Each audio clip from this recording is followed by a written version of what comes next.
Okay then, one very important aspect of training for our frontline service is the ability to carry weight for long periods of time on your body.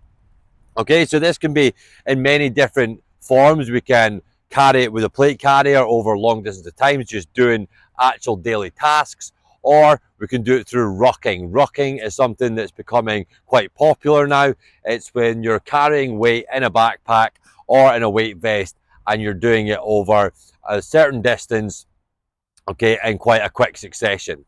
So there's different ways in how we can carry weight, and this video is all about how you can carry weight effectively but safely, because I see a lot of people out there that are carrying weight in the wrong way and they're going to give themselves an injury. So let's talk specifically about rucking. Okay, so if we're looking to start increasing our cardiovascular by covering longer distances, okay, with weight on us, then we need to look at how we want to do it. So the first one I would want to talk about is your weight vest. Okay, you can pick these up off Amazon or online. They're about a couple $100, or maybe $500 for more expensive ones, but I've had this one now and it served me very well. Okay, this is £25. With these, they normally fit very snugly on your body and they keep it close to your body enough so it's not going to move around too much and create any chafing or injuries in your back.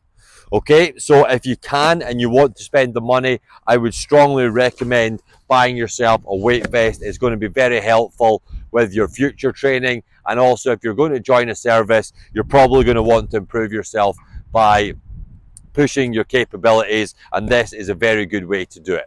Okay, so the weight vest is a great way to start off when in terms of moving with weight.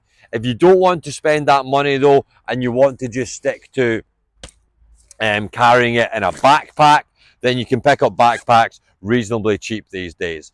But what I want to talk about is how you pack out your backpack when you're going to carry weight. Because I see a lot of people and all they're doing is taking a backpack, they're picking up a 20-kilo dumbbell, they're throwing it in there, and then they're zipping it up, and then they're running off. Now, I'm telling you right now, that is just asking for an injury. That is not how you ruck or carry weight. Okay, you need to pack it out correctly, and you need to do it with things that are not dead weight.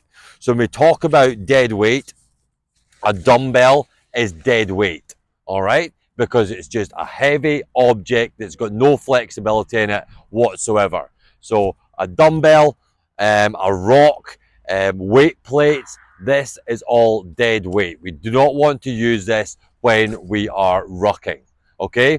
We want to balance and distribute the weight out over the whole backpack, and then we want to pad it out with a blanket, a pillow, whatever it may be. Okay, so in here specifically, I have got a blanket, and I'm going to show you how you would normally pack out a backpack for rucking. So here we've just got 4-litre bottles of water, so it's a kilogram for every litre of water. So here we have 4 kilos, okay, and all we're going to do is rest these in, okay, nice and easy, and then we're going to pad it out with our blanket. Okay, so we're going to stuff this in, and what you're trying to do is you're trying to fill in all the small gaps within the backpack. Okay, so as we're doing this, we're stuffing this in, trying to fill all the small areas. Okay, and then we want it to be nice and compact when we zip it up. Okay, stuffing it in. Okay, and there we have it. So there we have 8, probably 10 kilos, okay, in a backpack. It's distributed evenly, okay, so it's using the whole coverage of the backpack. And then when we put this on, okay, it's going to be flat against our back. So as we do it, we're going to put this on, okay, ensuring that your straps are nice and tight, and then we're going to do up your chest strap. And if you have a waist strap, do that up as well. We want the weight to be fitted to us correctly so that it doesn't move around a lot as we're moving. Okay, so I hope this really helped when we're thinking about rucking or moving or training with weight. If you want to spend the money, please look at getting yourself a weight vest. You can get all different weights and they really are useful. Okay, if you don't want to spend the money, then you can use a backpack, but please ensure that you're doing it correctly and that you're going to distribute that weight so you're not going to give yourself an injury.